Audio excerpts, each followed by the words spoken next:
What's going on, everyone? Dustin Koppel here, and I'm the Traveling Disc Golfer. Today we're playing at Lindsey Park, which has 3 different courses on it. Today we're going to be playing Dogwood, which is by far one of the most popular courses in the Texas area. A lot of history here, from the Texas State Championships to the Piney Woods Championships.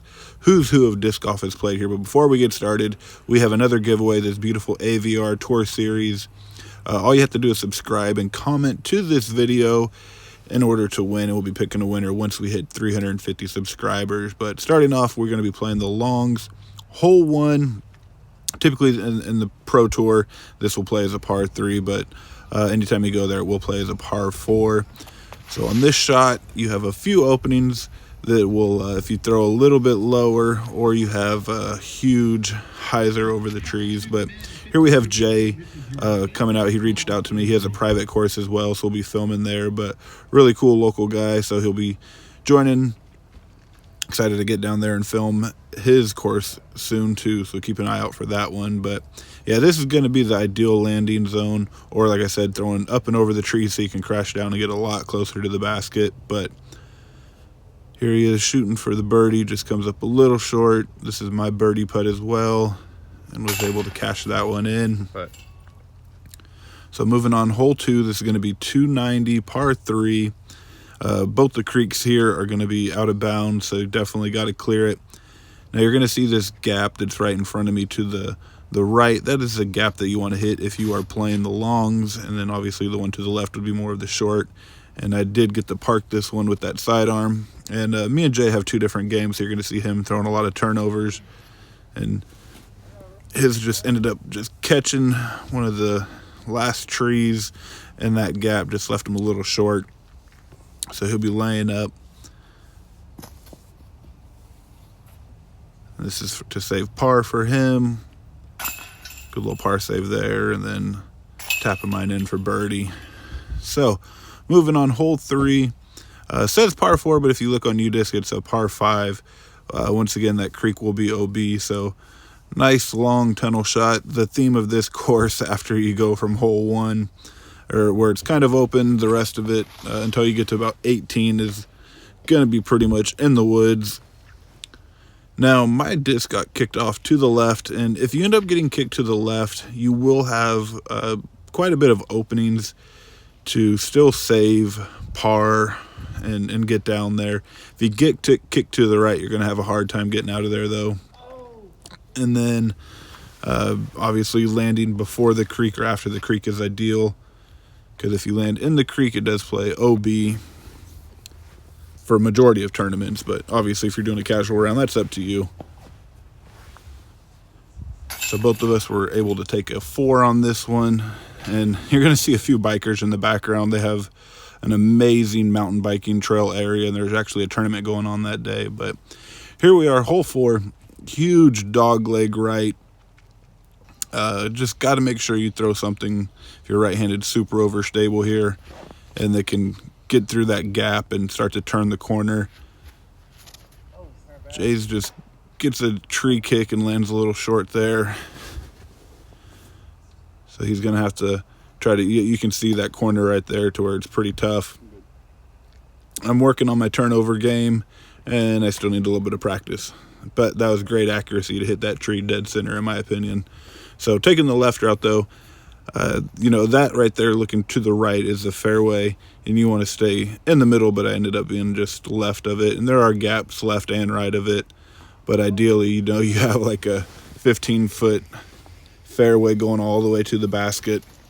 So I'm a little out of frame, but was doing a jump putt, ended up catching that last guardian tree.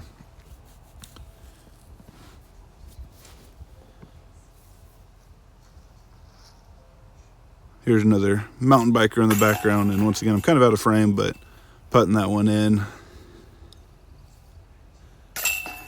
All right, there we go.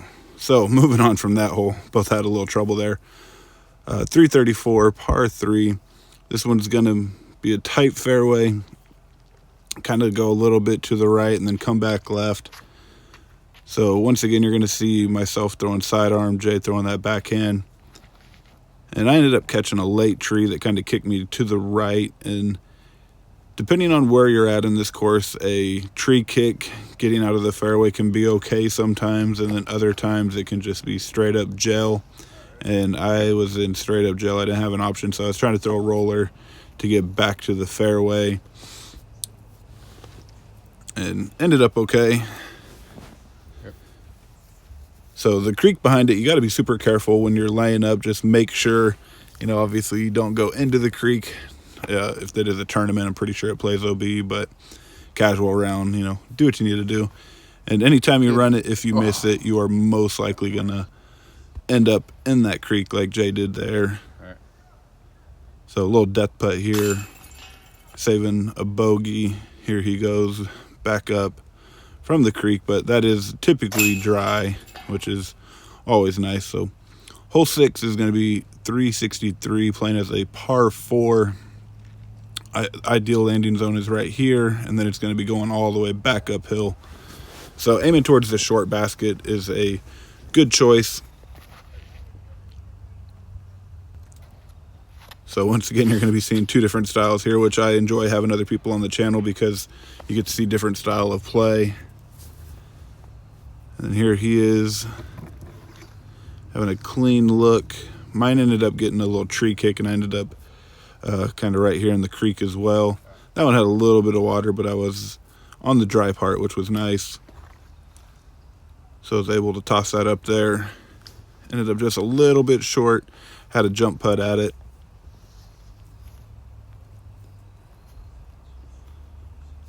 And it was online, just came up about a foot short. Jay here is going to be putting in between the trees. It's such a cool little putt he made for birdie. All right, hole 8, another par 4, 447, or hole 7, excuse me. This is going to be one where, as a right-handed player, you're going to be wanting to have something hyzer and make sure you stay in the fairway. Keeping stuff low is probably going to be the better option. You start getting a little too high, it's going to crash in to the left. And then the short basket is actually straight ahead.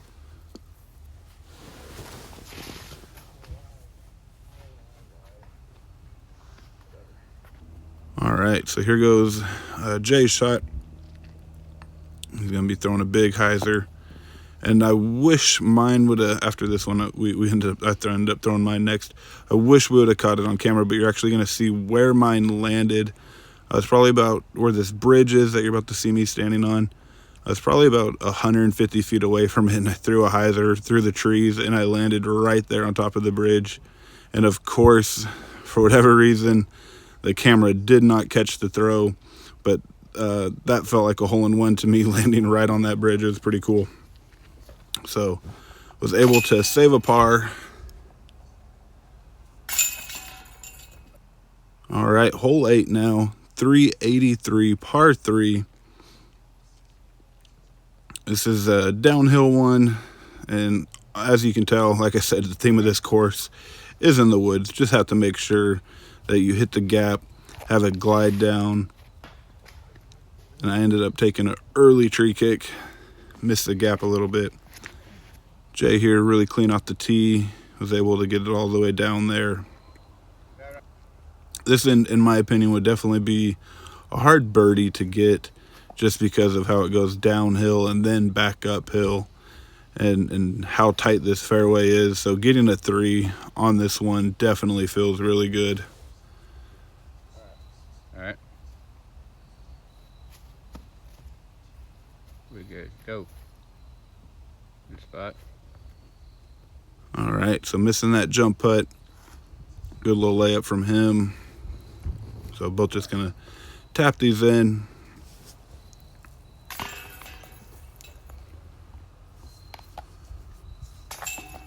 All right, here we go. Hole 9, 320, par 3.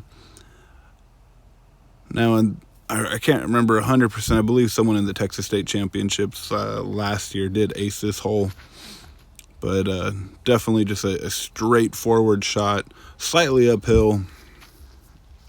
And once again, obviously, you're seeing both of us have a different style, so you throw what's most comfortable for you. Mine ended up just a little short. and ended up catching a tree, but was able to have a decent look at it. So you get too deep into those woods on the right, you will be in trouble. If you end up on the left, you're okay, because that's actually where the short basket is. Just one of those putts to where just did not commit to it, so ended up taking a bogey there. So here we go, hole 10, a par 5, 681, slightly uphill. Anything left or right of the fairway is going to be in jail. So once you make it to the top of the hill, you're going to start going down the hill, and then some guardian trees. So you just that patch of trees where you see the 2 tall trees, you can go left or right of that, whatever you're comfortable throwing. And anytime you don't make it, you really have to work to get out of there. And that's kind of what I was having to do. I was really having to stretch out. Ended up catching one of those trees, and it kicked me back in. Today I was really just working on my scramble game, in all honesty, because I was not hitting any of my lines at first. And if you make it to the top of the hill, you got quite a ways to go back downhill. But this is such a gorgeous course. There's so many mature trees, and you get in here and you just feel like you're in a forest. It's really cool, especially right here in this area. All right. And I just completely undercommit. Jay went a little long, so I was like, all right, I'm just going to throw a little short, and I just barely even threw it. Wish I would have threw it a little harder. Great putt from him. Probably about middle of circle 2, probably about 50 feet. Just came up short on that one. So I believe I took a 6 there. So hole 11, 351, slight dog leg right. This one, they have it marked as a par 4. Probably should be a par 3 in my opinion. But I know on UDisc it was marked as a 4, and even on that sign. But you hit it, just something that you got to hit straight, and then have to start fading towards the very end. Start hyzering to the right.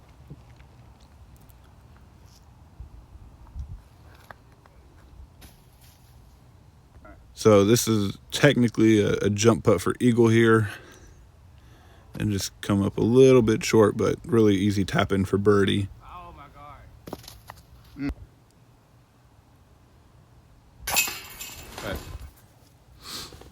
Just another view of the green. There you go. All right, hole 12, another par 5, 609. Going to be a pretty straightforward shot. Got to keep it low. This one actually has kind of a low ceiling you got to watch out for, and then it's going to start to cut into these woods. So I'm throwing my insanity here, and it ended up flipping over a little too much and cut rolled on me.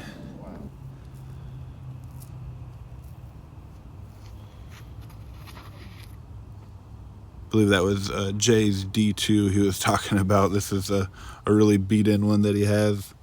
Really nice flying disc for him. But OB is to the right, and actually did not go out of bounds, but there's a barbed wire fence right there, and I was leaning up against it, so you'll see that here in a second. So you just got to watch out for that on that right side. And as you can tell, left side, you can definitely get in a lot of trouble too. And like I said before, that is the theme of this course. Left and right, you're most likely in trouble. Jay had a funny saying talking about, God is forgiving, Dogwood is not. And it definitely is like that on some of these holes. So you got to be very clean off the tee. And if not, you're going to be working on your scramble game like you've been witnessing me do a lot today. So. And this basket, I think, is made out of rubber because both of ours bounced out and rolled pretty far away. Not 100% sure, though. So hole 13, par 4, 519. There's going to be some homes that are here to the right. And then one of the main roads is actually going to be maybe like 100 or so feet back there. But just got to keep it in the middle. If you end up left, you're kind of okay. The trees are pretty mature. There are not a lot of brush, but here we are both throwing, and I ended up catching one of the very last trees. And just to show my accuracy, once again, I hit the only tree that's in the middle of the fairway. You know, I had about 60 feet on each side, but I just decided to show how accurate I could be. So I ended up getting kicked pretty close to out of bounds, but luckily it did not go out.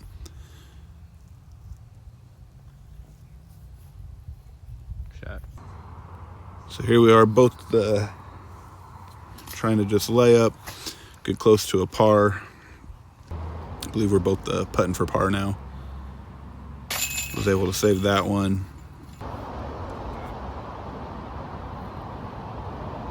And Jay was able to save his. All right. So on this one, I do apologize. I completely forgot to take a photo and also do the time lapse of this. But this is pretty, as you can see the sign right there, this is almost like a horseshoe. It is a par 4, and there is a creek they got to watch out for. It's right there, as you can see in the screen on the bottom right corner. Typically, it is a dry one. So if you're able to make it to where I was out of frame again on this one, but just to the left.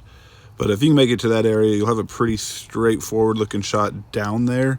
It is a tight tunnel, though, that you got to hit. But if you can get down there and have 2 good shots, it is a very rewarding birdie.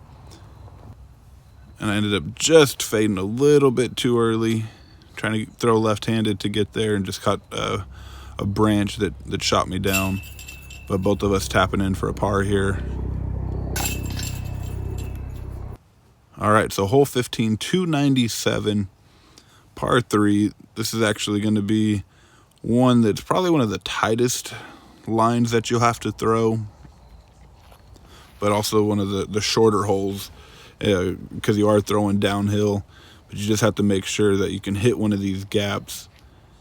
There is a little flex line that you can do, so if you're throwing right hand, you can kind of flex it and get around the first couple trees and then have it hyzer in. I've seen someone do that before last time I played here, and he was like, yeah, that's the play that I always go for. So that one does work, or you can try to gamble and try to throw something straight through it.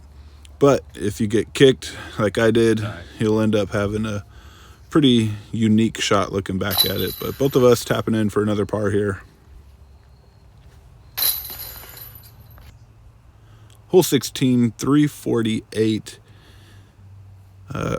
This one is going to be going uphill and then slightly downhill. Really cool trees at the use of the property there, and using the trees kind of to put the basket in between. I love it when designers do that. So anything that'll start to turn a little bit right and then come back to the left is going to be the ideal shot. And as you can tell, it is very, very well protected in there.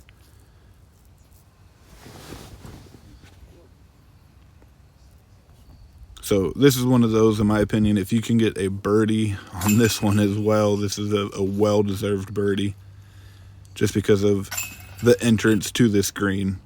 So hole 17, 528, par 4. This is the one that Calvin Heimberg eagled, throwing over the top of everything and then landing just about that area and crashing down. So he throws a huge turnover. But, you know, we're not all him. So us humans are going to be throwing typically underneath the tree, having something turn over. But hey, if you got the arm for it and you can go over the top of that big pine right there, go for it.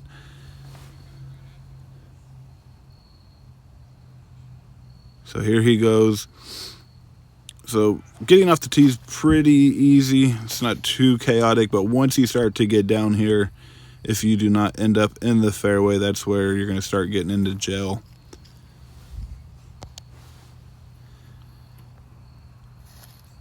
And I stayed pretty early in the beginning of the opening to the green here, so I was able to just pitch up. Jay here ended up in a really, really tight spot. Tried to hyzer it over everything. He did not really have a line. If you look at it from this angle, there's not a lot there. All right, so here we go. Hole 18, final one, 354. So right here to the left, they call it the graveyard. They actually have some tombstones of all of the winners, which is really unique. And you saw some of the photos in the beginning, and there'll be some more photos at the end. But I decided to hit and just throw nose up instead. You know, I didn't want to throw a clean shot there. Actually, it was just a really bad shot, let's be honest. So Jay was able to get up there and actually slid right before the graveyard, because that is OB. And then I ended up catching that other tree, so having to throw from pretty far back. Here is his par putt, just coming up just a little short, banging off the band. And I had a long comebacker and just was not committing to my putts today. Ended up taking a bogey on the last hole, but definitely a fun round. All right, guys, just finished up here at Lindsey Park playing the Dogwood course. They have 3 different courses that you can play. Dogwood is their main one. They have the Texas State Championships, the Pine Woods Challenge here as well. So tons of history. A lot of great players have come through here. Just about every single pro that you can think of. This course is phenomenal. This is such a great woods course. If you have one tree kick, you're going to be in trouble. So check it out. Dogwood Park in Tyler, Texas. Guys, subscribe to the channel. Take care.